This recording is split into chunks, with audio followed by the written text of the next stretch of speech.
आज हम पढ़ेंगे टेप। टेप भी एक प्रकार का हैंड कटिंग टूल होता है जिसके द्वारा ड्रिल द्वारा किए गए होल में आंतरिक चूड़ी काटने के लिए उपयोग में लाया जाता है।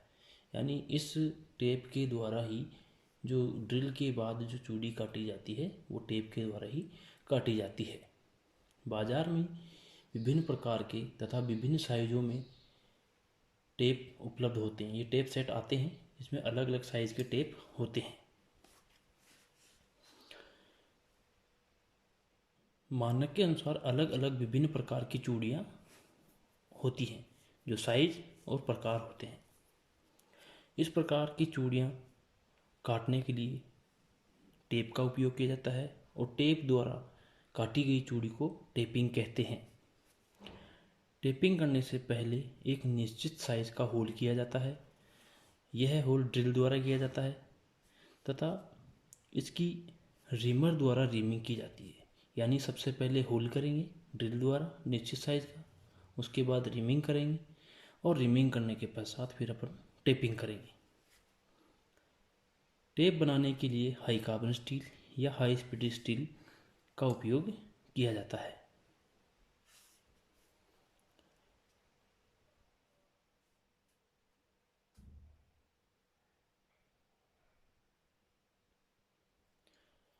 इस टेप को हार्ड तथा टेम्पर भी किया जाता है। यानी इसकी कटिंग क्वालिटी को बढ़ाने के लिए इसकी कठोरता का गुण लाया जाता है। साथ ही साथ इसमें जो भंगुरता है उसको कम करने के लिए टेम्परिंग भी की जाती है। अब है टेप के मुख्य भाग। जिस प्रकार ड्रिल में उसके पार्ट्स भाग थे उसी प्रकार टेप में भी अब इसके भाग आए हैं। पहला है टैंग। टेप के सबसे ऊपरी भाग को टैंग कहते हैं। यह चौकोर बनाया जाता है जिसमें टेप हैंडल में बना खांचा फिट होता है। टेप को घुमाने के लिए एक हैंडल का प्रयोग किया जाता है। जैसे यहाँ अगर देखें तो ये इसका टैंग है, ये वर्गाकार होता है। यहाँ देखो ये वर्गाकार दिखा रखा है। तो इस वर्गाकार होल में जो है टेप हैंडल को लगा करके टेपिंग की जाती है। फिर है सैंक।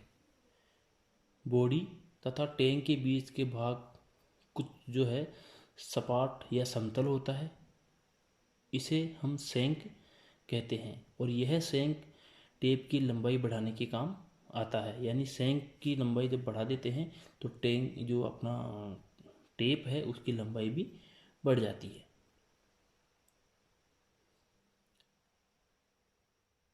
इसका साइज बॉडी के व्यास से कम होता है। यानी जो चूड़ीदार भाग है इसका बॉडी है उससे सैंक का साइज कम होता है।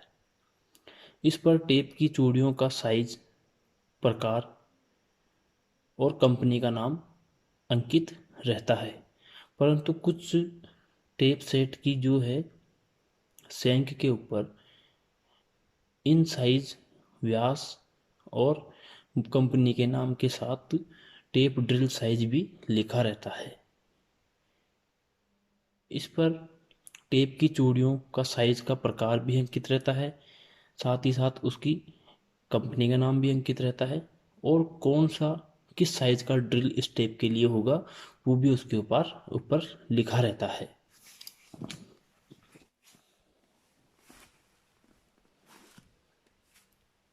फिर है बॉडी। यह टेप का सबसे अधिक उपयोगी भाग है बॉडी। क्यों? क्योंकि यही चूड़ी काटने का कार्य करती है। इसी भाग में चूड़ियाँ कटी होती है। यानी ये जो है इसका ये बॉडी है, यहाँ से यहाँ तक ये बॉडी है, ये सैंक है और ये टैंग है। तो ये सबसे मुख्य भाग है। क्यों? क्योंकि इसी के द्वारा जो है होल में चूड़ी काटी जाती है। इसकी सहायता से चूड़ी काट सकते हैं, इसलिए ये सबसे मुख्य भाग होता है। फिर है फ्लूट्स। यानी जो इसके ये जो खांचे हैं उसके साथ ये फ्लूट्स बने होते हैं। चूड़ियों को काटते हुए 4 गहरे व लंबाई में बने हुए खांचों को फ्लूट्स कहते हैं। ये खांचे ही चूड़ियों की कटिंग एज बनाने का कार्य करते हैं। इन्हीं खांचों से होकर कटिंग चिप्स बाहर आती है तथा स्नैक यानी जो भी अपन उसमें लुब्रिकेंट डालेंगे वो अंदर कटिंग एज पर पहुंचता है। तो यहाँ अगर देखें तो ये इसके 4 फ्लूट्स हैं। इनमें से ही कटिंग चिप्स बाहर आती है और जो लुब्रिकेंट है वो अंदर जाता है और यही कटिंग एज बनाने का कार्य करते हैं। जिस प्रकार एक बोल्ट ले, बोल्ट के अंदर अगर 4 लंबे स्लॉट टेप की तरह काटते तो उसमें भी कटिंग चूड़ियाँ, कटिंग एजेज बन जाएंगी, पर वो काट नहीं पाएगा क्योंकि उसकी कठोरता कम होती है। फिर है लैंड। चूड़ी के ऊपर वाले भाग को लैंड कहते हैं। यानी चूड़ी जो होती है उस चूड़ी का जो ऊपरी भाग होता है उसे ही हम लैंड कहते हैं। ये वाला जो भाग है ये इसका लैंड कहलाता है। Cutting edge. चूड़ी के आगे वाले भाग को कटिंग एज कहते हैं जहाँ से ये कटिंग करता है। यहाँ पर ये कटिंग एज दिखा रखी है तो ये कटिंग एज है ये वाली यानी ये इसका क्रॉस सेक्शन दे रखा है। कटिंग फेस में बहुत सी कटिंग एजेस होती हैं जो कटिंग करने का कार्य करती है, चूड़ियाँ काटती है। इसमें जितने फ्लूट्स होंगे उतनी ही कटिंग एजेस बनती रहेंगी। फिर है हील। यानी चूड़ीदार भाग के पीछे वाले भाग को अपन हील कहते हैं। तो पढ़ते हैं। चूड़ीदार भाग के पीछे वाले सिरे को हील कहते हैं। क्लियरेंस देने के लिए कटिंग एज के पीछे वाले भाग को कुछ टेपर बना दिया जाता है। जैसे यहाँ देख रहे हैं ये इसकी हील है, ये पीछे वाली भाग। तो यहाँ कटिंग एज को थोड़ा ग्राइंड करके पीछे की तरफ इसको झुका दिया गया है तो ये इसमें क्लियरेंस हो गया। इससे क्या होगा कि आगे का भाग ही घर्षण करेगा और चूड़ियाँ काटेगा। फिर है चैम्फर। बॉडी के नीचे कुछ भाग को टेपर में बनाया जाता है जिसे जिससे थोड़ी थोड़ी धातु कटे, इससे इस भाग को अपन चैम्फर कहते हैं। जिस प्रकार यहाँ ये भाग है तो इसमें क्या करते हैं, थोड़ा सा इसको यहाँ से घिस दिया जाता है ताकि ये अंदर होल में प्रवेश कर जाए और धीरे धीरे चूड़ी काटना शुरू कर दे। तो इसे कहते हैं हम चैम्फर।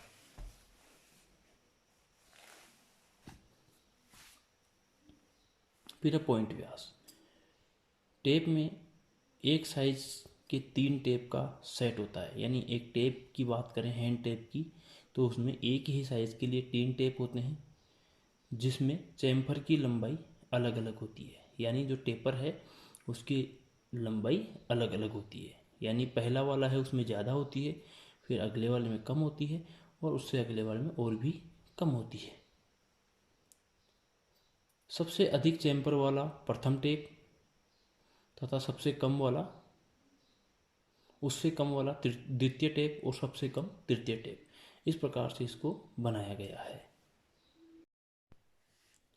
अब पढ़ेंगे हम टेप के प्रकार। पहला है हैंड टेप। यानी हाथ से चलाए जाने वाला टेप हैंड टेप कहलाता है। इस टेप को हाथ द्वारा चलाया जाता है और हाथ द्वारा चला करके चूड़ी काटी जाती है। इसकी सेंक वर्गाकार होती है। टेप को हाथ द्वारा घुमाने के लिए एक हैंडल का प्रयोग किया जाता है जिसमें दोनों हाथों से पकड़ करके इसको घुमाया जाता है और चूड़ी काटी जाती है। अलग अलग प्रकार की चूड़ियों के लिए अलग अलग टेप सेट बनाए गए हैं, जैसे मीट्रिक चूड़ी, BSW चूड़ी आदि। अब ये चूड़ियों के प्रकार, यानी मीट्रिक चूड़ी होगी और BSW ब्रिटिश स्टैंडर्ड विथवर्थ थ्रेड।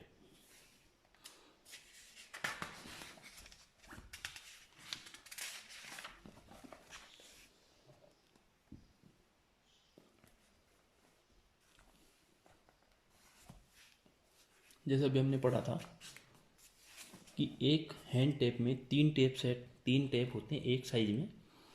तो ये है प्रथम टेप, इसमें ज़्यादा टेपर है। सेकंड टेप यानी द्वितीय टेप या इंटरमीडिएट टेप भी कहते हैं। और इसे पहले वाले को टेपर टेप। और यहाँ है फिनिशिंग टेप या बॉटमिंग टेप, इसे कहते हैं फिनिशिंग या बॉटमिंग टेप। अब इन्हें पहचानेंगे कैसे? पहला जो क्रम है, यानी इसमें टेपर ज़्यादा है तो प्रथम टेप, इसमें कम है तो ये सेकंड नंबर पे आता है द्वितीय टेप, और ये लास्ट वाला फिनिशिंग टेप या बॉटमिंग टेप। इसके अलावा इसकी जो शंख है, इस शंख के ऊपर जो प्रथम वाला है उसमें एक ही रिंग बनी होगी, सेकंड वाले में 2 रिंग बनी होती है, और तीसरे में 3 रिंग बनी होती है, जो यहाँ पर दिखाई दे रही है। इनसे इनको पहचाना जाता है। पहला अपन पढ़ेंगे टेपर टेप। हाथ द्वारा चूड़ी काटते समय यह सबसे पहले काम में लाया जाता है। इसको रफ टेप के नाम से भी जाना जाता है। इसके अंत के कुछ दांते जैसे 8 से 10 तक दांतों को घिस करके टेपर बना दिया जाता है। इसकी टेपर लीड 4 डिग्री होती है। जैसे यहाँ अपन ने देखा कि 4 डिग्री इसको टेपर दिया हुआ है। इसके अंत के व्यास को पॉइंट व्यास कहते हैं, यानी ये जो लास्ट का व्यास है इसे कहते हैं पॉइंट व्यास।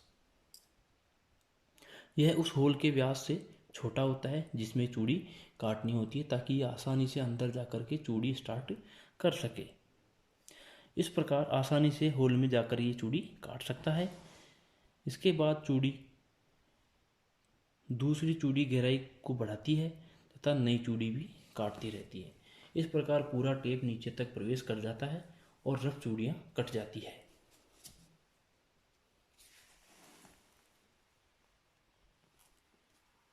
अब है इंटरमीडिएट टेप। यह हैंड टेप सेट का दूसरा टेप होता है, जिसमें पहले टेप द्वारा रफ चूड़ी काटी गई, इसके पश्चात इसमें फिनिशिंग इसके द्वारा इंटरमीडिएट के द्वारा फिनिशिंग की जाती है। इसमें भी 3 से 5 चूड़ियाँ जो है टेपर में होती है। इसकी जो टेपर लीड होती है वो 10 डिग्री है, जैसे यहाँ अपन ने देखा 10 डिग्री कर रखा है इन्होंने। यह टेप सही आकार की चूड़ियाँ बनाता है, परंतु ब्लाइंड होल के लिए यह जो है आगे की चूड़ियों को, लास्ट की जो चूड़ी होती है होल के, उनको ये सही साइज में नहीं बना पाता, क्योंकि इसमें जो है 3 से 5 चूड़ी टेपर में होती है, तो 3 से 5 चूड़ी की लंबाई में यह उस चूड़ी की फिनिशिंग नहीं कर पाता है। इस कार्य के लिए अपन फिनिशिंग टेप लेते हैं। अब है फिनिशिंग टेप।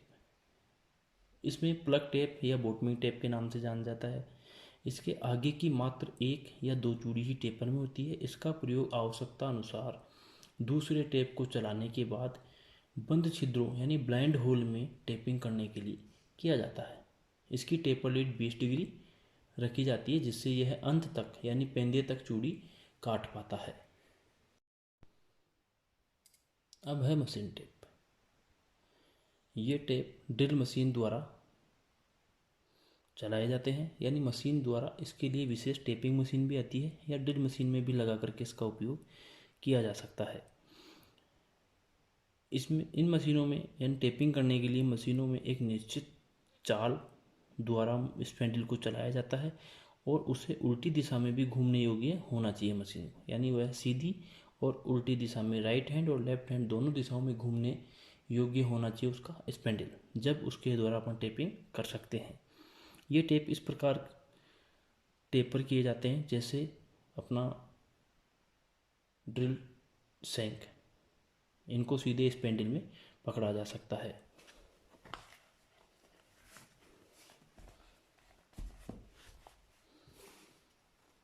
इन टेपों का उपयोग ऑटोमेटिक लेथ मशीन में भी किया जा सकता है।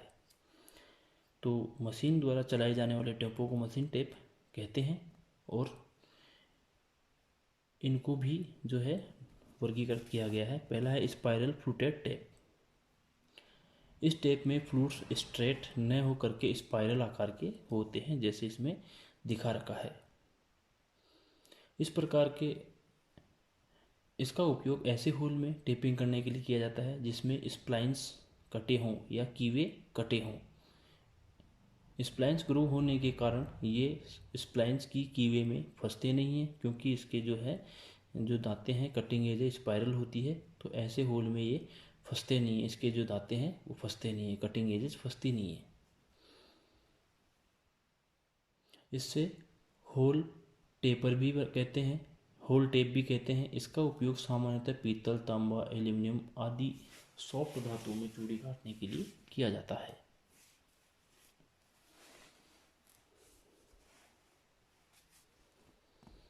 गन या स्पाइरल पॉइंट टेप। इस टेप की आगे की 3 से 4 चूड़ियाँ टेपर में होती है। इससे आगे की चूड़ियों पर एक विशेष एंगल बन जाता है। इससे इसके काटने की क्षमता भी बढ़ जाती है, जैसा कि इसमें दिखा रखा है। इसका प्रयोग अधिक उत्पादन कार्यों के लिए किया जाता है। इसको मशीन में लगाकर आर पार होल बनाने में भी किया जा सकता है, यानी आर पार चूड़ियाँ बनाने के लिए इसका उपयोग किया जा सकता है। इस प्रकार के टेप के नीचे छिलन निकलने के लिए ग्रूव खाली स्थान रहता है। ग्रूव या खाली स्थान इसमें जैसे निकालती हुई दिखाई दे रहा है। इस टेप के टूटने की आशंका को कम करता है, क्योंकि इसकी जो चिप्स हैं वो आसानी से बाहर निकल जाती है, तो टेप फंसता नहीं है और टूटने की आशंका नहीं रहती। तथा छिलन की फसावट को भी यह रोकता है, जिससे टेप टूटता नहीं है। अब है थ्रेड फार्मिंग। यहाँ छिलन को आसानी से नहीं हटाया जा सकता है, वहाँ पर थ्रेड फार्मिंग का उपयोग किया जाता है। यानी ऐसी मशीनिंग ऑपरेशन या ऐसे पार्ट्स जहाँ पर चिप्स अगर गिर जाए तो उससे कोई समस्या उत्पन्न हो जाए, या वहाँ से चिप्स को हटाना असंभव हो या ज़्यादा परेशानी हो, वहाँ पर हम थ्रेड फार्मिंग का उपयोग करते हैं।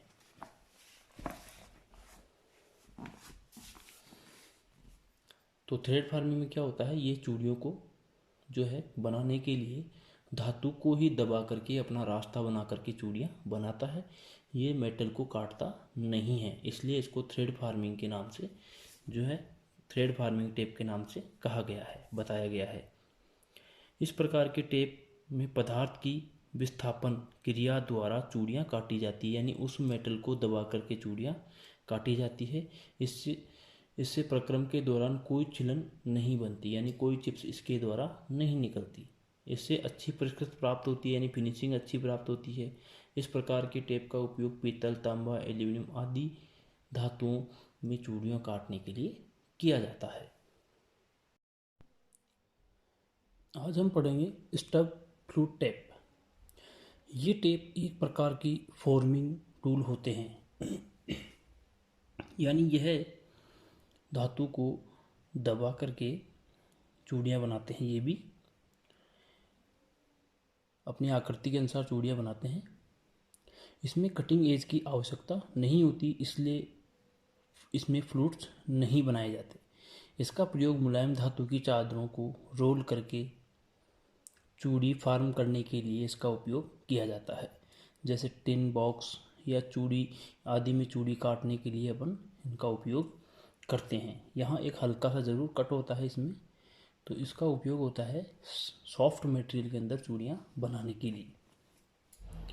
फिर होता है मास्टर टेप। ये टेप थ्रेडिंग डाइयाँ बनाने के काम में आता है, या फिर गेज बनाने के लिए इसका उपयोग किया जाता है। इसमें कटिंग एजेज बनाने के लिए फ्लूट्स की संख्या अधिक बनाई जाती है। साधारणतः इसमें 6 से 10 तक फ्लूट्स होते हैं। इसके द्वारा बहुत एक्यूरेट तथा परिष्कृत यानी बहुत अच्छी फिनिशिंग चूड़ियाँ प्राप्त होती है। तो इसका उपयोग होता है नई डाइयाँ बनाने के लिए या गेज बनाने के लिए इसका उपयोग करते हैं। फिर है एक्सटेंशन टेप। ऐसे टेप जिनकी सेंक लंबी होती है, यह अधिक गहरे होल के अंदर या अधिक गहराई में टेपिंग करने के लिए उपयोग में लाए जाते हैं। जहाँ पर साधारण टेप काम में नहीं लाए जा सकते हैं, वहाँ पर इनका उपयोग किया जाता है। जैसे पुली का हब है, उसके अंदर जब लॉकिंग बोल्ट कसते हैं उसको लॉक करने के लिए, तो वहाँ पर साधारण टेप का उपयोग नहीं किया जा सकता। क्यों?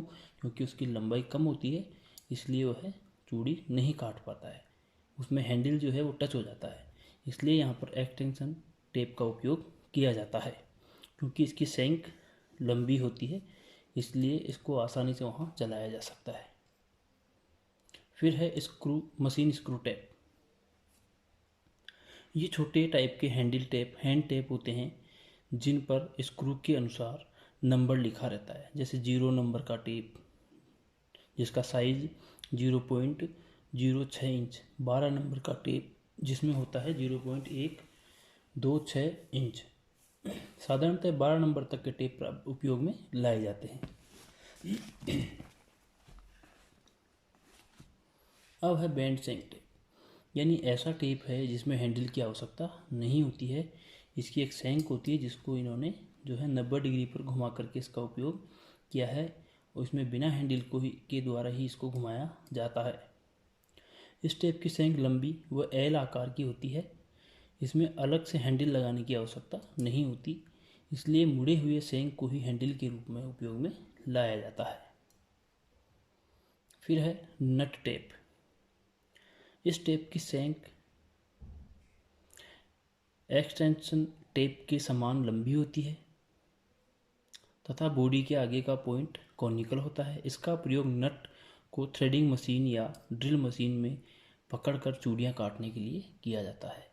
तो यह भी जो है नट वगैरह में चूड़ियाँ बनाने के लिए इसका उपयोग किया जाता है। Gas tape. गैस पाइपों की फिटिंग के लिए गैस टेप का प्रयोग किया जाता है। इस टेप की बॉडी स्ट्रेट या टेपर में होती है, तो इसके द्वारा जो चूड़ियाँ बनाई जाती है वो बिल्कुल स्ट्रेट होती है और बहुत अच्छी फिनिश्ड और अच्छी साइज में होती है।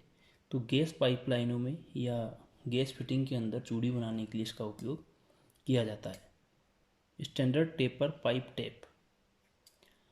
इस टेप की संपूर्ण बॉडी पर प्रति फुट 3/4 इंच की टेपर होती है। चूड़ी को टेपर में काटने जाने से पाइप का जोड़ मजबूती से जुड़ जाता है तथा गैस या द्रव के लीकेज होने की संभावना नहीं होती है। यानी इसमें टेपर होता है और टेपर होने से जैसे जैसे इसको कसते जाएंगे वैसे वैसे उसका व्यास जो है पीछे की तरफ बड़ा होता है चूड़ी का और आगे की तरफ छोटा होता है। तो पीछे की तरफ जब इसको कसते हैं तो पीछे का व्यास बढ़ता जाता है, तो अच्छी टाइट फिटिंग प्राप्त होती है जिससे द्रव या गैस लीकेज नहीं होता। फिर है फ्लूटलेस टेप। ये स्टब फ्लूट टेप के समान ही होता है।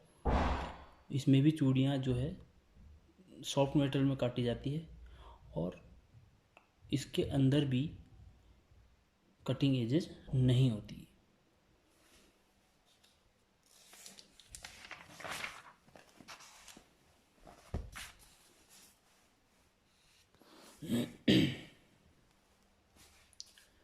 Tape drill size. टेपिंग करने के लिए पहले उसका ड्रिल होल करना होता है। यह होल टेप साइज से छोटा होता है, परंतु यह टेप की चूड़ियों के कोर डायमीटर से छोटा नहीं होना चाहिए, क्योंकि ऐसा होने पर टेप फंसकर टूट जाता है। यदि यह कोर डायमीटर से अधिक बड़ा होगा तो चूड़ियों के क्रेस्ट पूरी ऊंचाई तक नहीं बनेंगे, जिससे चूड़ियों की शक्ति कम हो जाएगी, यानी कमज़ोर चूड़ियाँ बनती है। अतः किसी साइज़ के टेप के लिए उसका निश्चित ड्रिल साइज होना बहुत ज़रूरी है, जिसके लिए निम्न सूत्र काम में लिया जाता है। जैसे ब्रिटिश स्टैंडर्ड थ्रेड के लिए चाहिए अपन को टेप ड्रिल साइज, उसमें टेप साइज -2 इंटू चूड़ी की गहराई, तो TDS बराबर TS इन टेप साइज, और TDS का मतलब tape drill size -2 into D। तो इस प्रकार से हम यहाँ पर इसकी जो है टेप ड्रिल साइज निकाल सकते हैं।